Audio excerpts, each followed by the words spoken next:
Assalamu alaikum. Donc j'espère que vous allez bien. On se retrouve aujourd'hui pour faire la liste des livres que j'aimerais beaucoup lire en 2025. En général je m'y tiens pas, j'en choisis 12 et je les oublie. Mais Inch'Allah cette année ça se passera un petit peu mieux. Déjà j'en ai choisi 16, vous me direz c'est pas très logique, mais c'est parce que j'ai dans l'idée de seulement piocher en fait dans ces livres, comme ça si j'ai pas terminé, c'est pas grave. Donc on va commencer tout de suite, il y a quelques poches, donc on va commencer par ceci et ensuite on va passer sur les grands formats. Donc d'abord, Les sorcières de Pendle, parce que j'en entends énormément de bien depuis des années. Donc c'est de Stacey Halls. Tout ce que je me souviens de cette histoire, c'est qu'on suit une jeune fille qui a 17 ans, qui a déjà perdu 3 enfants et qui du coup demande de l'aide à une femme pour justement ne pas perdre son enfant dont elle est enceinte. Et comme beaucoup à cette époque, parce que c'est dans les années 1600, elle est du coup accusée de sorcière. Donc j'ai très hâte de le découvrir. J'ai peur que ce soit un petit peu lent par rapport à mes goûts, mais j'ai très hâte de le découvrir et de enfin m'en faire mon propre avis. Ensuite, pareil, un roman que j'ai dans ma pile à lire depuis une éternité, Rendez-vous au Cupcake Café de Jenny Colgan. J'ai jamais découvert cette autrice, donc ça serait enfin l'occasion. Honnêtement, je ne sais pas grand chose de cette histoire, mais c'est pas voilà qu'il y a une histoire de Cupcake Café qui va ouvrir un Cupcake Café. C'est assez cosy. Jenny Colgan, je crois qu'elle a un certain humour, donc je suppose qu'il va y avoir de l'humour également. Je suppose qu'il va également y avoir une petite romance. Ça me tente toujours autant malgré le temps qu'il a passé dans ma pile à lire, donc Inch'Allah, je le lirai cette année. Ah, mais je vois qu'en plus il y a des petites recettes. Ça peut être sympa. Bon, pas celle-ci parce qu'il y a du cognac, entre autres, mais sinon ça peut être sympa de tester un petit peu ces recettes. On va tester ça. Ensuite, il y a Les Désossés de François Despenoux à la maison d'édition Pocket. Dans cette histoire, on suit une famille riche qui se retrouve enfermée dans un chalet à cause de la neige, sauf que la nourriture va commencer à manquer. Que va-t-il se passer? Je viens de le terminer, donc je peux vous dire que du coup, ça en fait un de moins sur la liste. Mais j'avais fait la liste avant, hein, je tiens à préciser. Donc un de moins sur la liste. C'est une plutôt bonne lecture en plus, donc Inch'Allah, je vous en reparle très bientôt. Ensuite, je me suis mis un petit challenge en mettant en anglais They Both Die at the End de Adam Silvera. On est dans un univers où les personnes savent qu'elles vont mourir en fait le jour J parce qu'elles reçoivent un message. Et du coup, il y a une application qui s'est mise en place pour que les personnes justement qui vont mourir ce jour-là puissent se rencontrer pour passer la dernière journée ensemble. Et du coup, j'imagine que Matteo et Rufus vont se rencontrer par ce moyen-là. Et je crois que il y a une sorte d'histoire d'amour, mais je suis pas sûre. Je suis plutôt curieuse de voir justement comment ça va se passer. S'il y a une histoire d'amour entre les deux, je pense que ça va être un petit peu trop rapide pour moi, mais je suis quand même très curieuse de découvrir enfin cette histoire, dont j'entends tant de bien. Ensuite, dernière poche, Une belle vie de Virginie Grimaldi. Je vous l'ai dit dans mes objectifs, j'aimerais rattraper un petit peu le retard que je peux avoir avec Virginie Grimaldi. On va commencer par Une belle vie. Dans cette histoire, en fait, on suit deux sœurs, Emma et Agathe, qui, en fait, pendant 5 ans, elles se sont plus trop parlé. Et un jour, la grande sœur, je crois, Enfin, du moins une des deux sœurs, on va dire, contacte l'autre pour lui dire qu'elle doit venir dans la maison de vacances parce que leur grand-mère est décédée et je suppose que le fait de devoir un petit peu vider les affaires de la grand-mère va les rapprocher à nouveau. J'ai très hâte de le découvrir. Je pense que ça peut être un roman vraiment très poignant, mêlé d'humour comme c'est très bien faire Virginie Grimaldi, donc j'ai très hâte. Ensuite, on passe donc au grand format.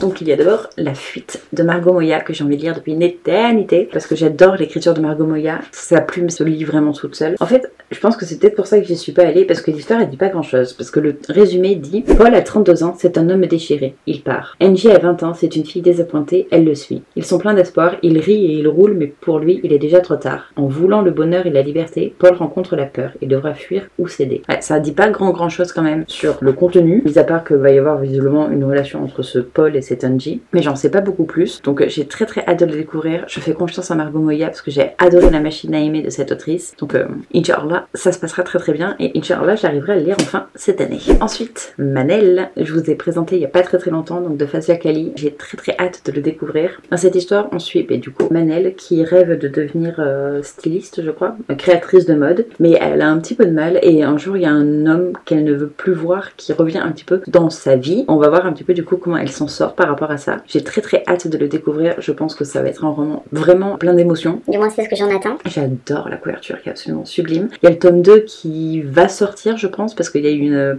campagne Ulule qui a été faite il y a quelques mois maintenant. Donc j'ai très hâte de le découvrir celui-ci pour pouvoir me procurer le tome 2. Ensuite, j'aimerais lire Nour et Naïm à la quête du monde d'or de Hayat Haifi. J'ai très hâte de le découvrir. Je ne me souviens pas grand chose du résumé. Là, je vois que derrière ça dit que Nour et Naïm c'est des jumeaux et en fait ils se retrouvent coincés dans un tunnel. Ils arrivent à sortir de ce tunnel, ils arrivent dans un monde qui leur est totalement inconnu. Et du coup, ici va commencer une aventure extraordinaire dans laquelle se mêlera énigmes, secrets et créatures fantastiques. Donc j'ai très hâte de le découvrir. Ensuite, Féline de Stéphane Servant. Ça fait des années pareil que j'ai envie de le lire. Et j'arrive pas à le sortir. Pourtant, il a tout pour me plaire. On est avec de la dystopie. Et rien que ça, j'ai envie de dire oui. Avec un côté un petit peu féministe. Et j'ai envie de dire oui. Donc je sais pas pourquoi j'arrive pas à le sortir. Dans cette histoire, en fait, les filles, je crois qu'à l'âge de 15 ans, non 17 ans, voilà, elles commencent en fait à avoir des poils un petit peu partout sur le corps et elles deviennent des félines. Et je suppose que c'est un petit peu remis en question le côté un petit peu superficiel que doivent suivre les filles, enfin les femmes. J'imagine que c'est quelque chose comme ça. C'est tout à peu près ce dont je me souviens. Donc je sais plus exactement, mais j'ai très très hâte de le découvrir. Inch'Allah, je le lirai cette année. Mère morte de Aurélie Wallenstein. Je vous en parle depuis je sais même pas combien d'années maintenant, peut-être depuis le début de ma chaîne YouTube. J'ai toujours très envie de le découvrir parce que c'est pareil, un peu comme Féline, il a tout pour me plaire. En plus, il a le côté écologie, donc il y a vraiment tout. Dans cette histoire, c'est les animaux marins qui vont se venger de leur disparition à cause de la pollution que les humains auront créée. Et j'adore l'idée, donc j'ai très hâte de le découvrir. Tant que fleuriront les citronniers de Zulfa Katour, que j'espère découvrir très bientôt. Je vous en parle pareil depuis que je l'ai très souvent, j'ai très envie de le découvrir. Normalement, ce sera fait au mois de mars avec la lecture commune, Inch'Allah.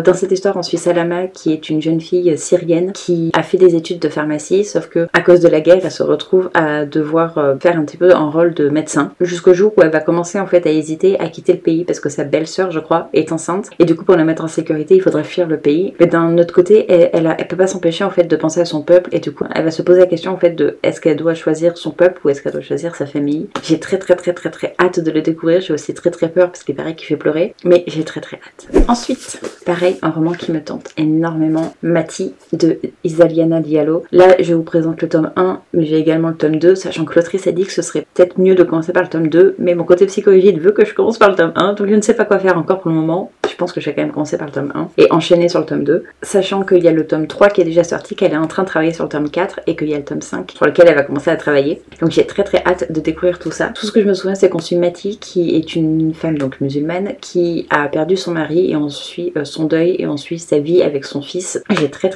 hâte de le découvrir. J'ai confiance tout simplement en l'autrice, qui est une personne adorable sur Instagram, donc j'ai très hâte de le découvrir. Ensuite, La fille aux yeux jaunes de Dominique Rodriguez.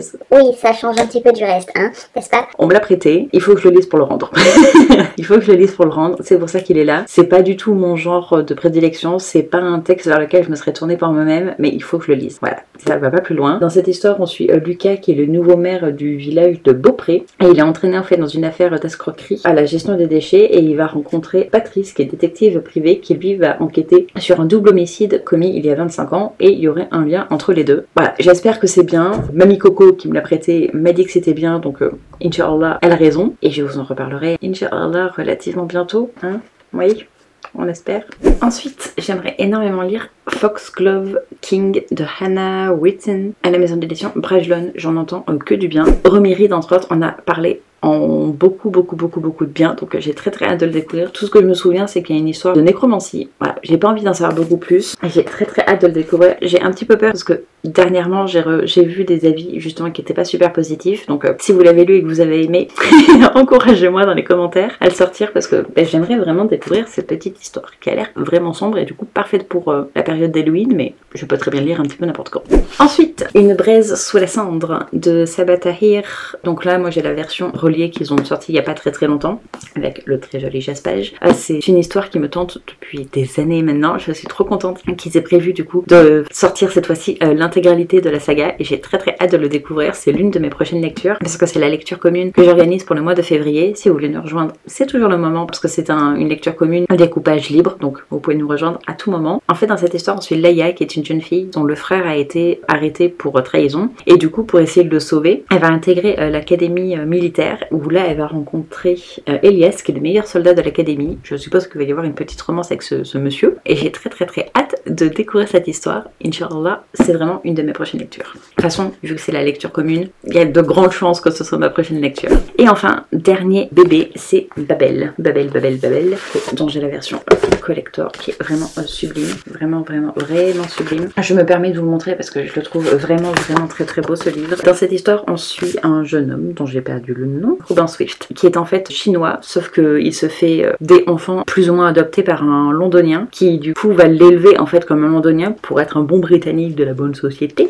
Et tout ça pour qu'il puisse intégrer l'académie d'Oxford, dans laquelle du coup il va apprendre par rapport à la traduction, mais il y a une touche un petit peu de fantastique avec des pouvoirs liés au métal. C'est tout ce que je me souviens et j'ai très hâte de le découvrir. J'avais commencé à le lire il y a quelques temps, sauf qu'en fait je voulais faire des annotations et je pouvais pas sur ma liseuse. Du moins c'est pas du tout pratique parce que ça marche pas très bien. Bref, donc du coup je m'étais dit que je mettais en pause pour pouvoir me le prendre en physique. Ça y est, c'est fait, je vais pouvoir m'y atteler. Je vous avoue que vu comment je vois comment il est beau, j'ai presque pas envie de la noter, mais pourtant je l'ai pris pour, donc on va faire ça, Inch'Allah. C'est un texte assez dense, assez riche. J'ai très hâte de le découvrir. Faut juste que je trouve un moment où je suis assez, je dirais pas zen, mais voilà, où j'ai pas trop grand chose dans la tête, pas trop de problèmes, etc. Pas trop d'anxiété pour pouvoir le savourer à sa juste valeur. Donc j'ai très hâte de le découvrir, même si c'est un beau bébé. Donc Inch'Allah, je vais m'amuser à lire tout ça en janvier. Oh, non pas en janvier, que dis-je, en 2025. Oh purée que c'est lourd. Ouh là là, où ça va tomber. Tombe pas. Sur ce, n'hésitez pas à me dire, vous, les lectures que vous aimeriez faire du coup en 2025, quelles sont vos priorités. Je serai très heureuse d'en discuter avec vous. Et sur ce, je vous retrouve du coup dans une prochaine vidéo. Je vous fais des bisous et surtout, faites attention à vous.